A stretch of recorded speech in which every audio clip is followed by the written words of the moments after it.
Hello, magandang hapon pong muli sa ating lahat mga idol. Tayo po ngayon ay magluluto na naman ng ating panghapunan. Nandito na naman po tayo sa harap ng ating kalan. Ayan po, dahil po kulo na ang ating tubig. Lagyan na po natin yan ng asin. Ilagay na rin po natin dyan ang ating mga ricado. Mayroon po tayo dyang sibuyas. Ay. At ang ating pong kamatis.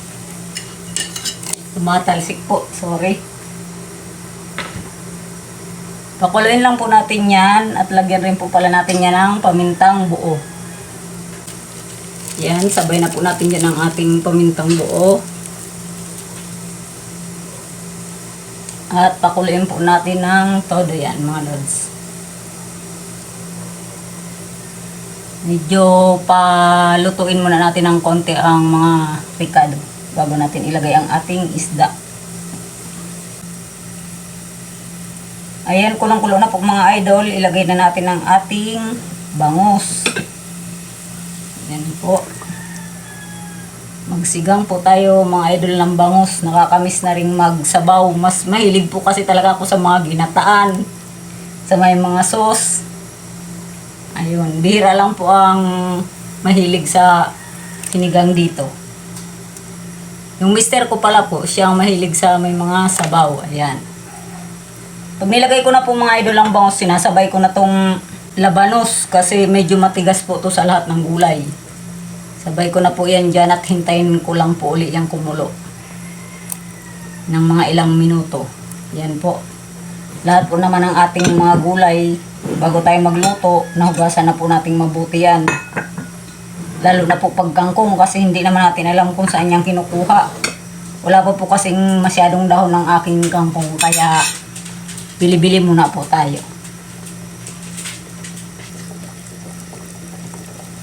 Yan, pag ganyang kulong-kulo na po mga idol, ilagay na natin yan ang ating naaning mga talong.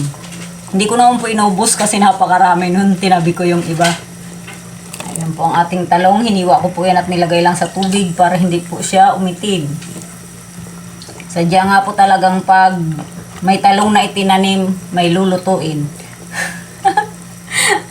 Ayan po, bago nakasabihan ngayon. Pag may itinanim, may lulutuin po talaga tayo. Ayan, lagay po natin dyan ang ating talong. Pwede po naman yan sa sinigang, kahit anong sinigang. Ilagay ko na rin po ang ating sitaw kasi halos magkasing bilis lang rin po yan maluto. Gusto ko po talaga laging maraming gulay ang kahit anong lulutuin ko. Ayan mga lods. Hindi po ako masyadong nagtatakip talaga kasi binabantayan ko po yan at medyo nag-iiba po ang kulay ng mga gulay. Ayan, habang po yan hinihintay natin kumulo, tayo po muna ay mag-shoutout. Tayo po ay magpasalamat muli sa ating mga subscribers. At yung mga nagpapa-shoutout po, yung gusto po uling magpa-shoutout, comment na lang po kayo, wala pong problema yan sa akin. Sorry po mga lods, parang nahihingal ako. Galing pa ako sa palengke. Napagod ako, ang init po dito sa amin. Ayan po. Shoutout po kay Idol, kay Ate Lisa Vlogs po. Shoutout po kay Idol Lens Kitchen. Shoutout po kay Idol Skipper Bob. Shoutout po kay Idol Madel. Sa katukayo ko po. Kaso yung Madel niya po with H at double L. Shoutout rin po kay Idol Alakdan Game Yard. Sorry po. Thank you po Idol sa pag-shoutout sa akin nung nakaraan. At shoutout din po kay Idol Born to be Wild ni Pet.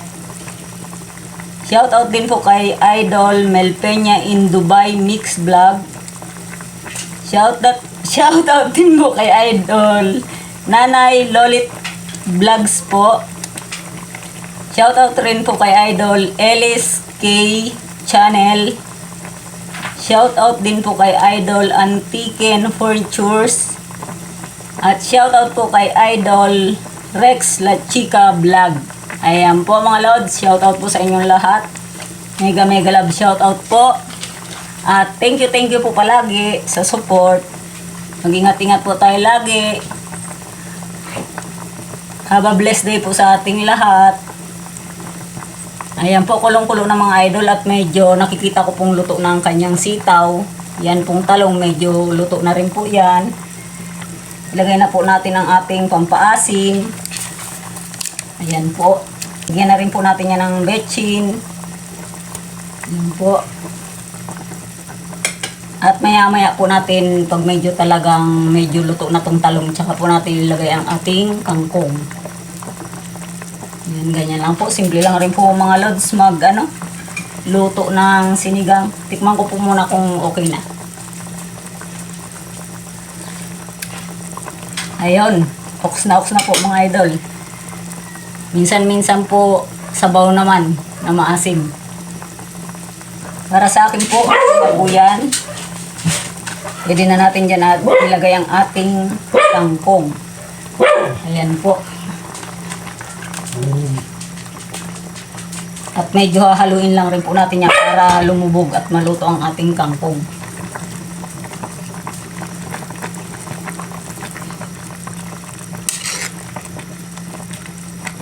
Ayan ang ating magulay na sinigang na bangus. Ilagay na rin po natin dyan ang ating naaning chili finger. Maliit lang po, nagmana sa nagtanim, maliit lang. Ayan po. Isa rin po talaga yan sa nakakapagpalasa sa ating mga lutuin talaga. Laging kasama yung siling haba. Ayan. Konti na lang po mga lods. Okay na yan. Haluin natin ng konti.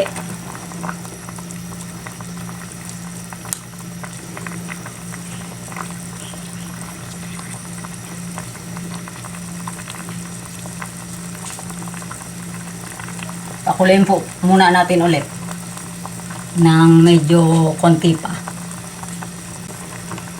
Ayan, okay na po yan. Ilagay na rin po natin mga lods. Nakakapagpalasa rin po tayo. May tanim-tanim rin po tayong mga dahon ng sibuyas.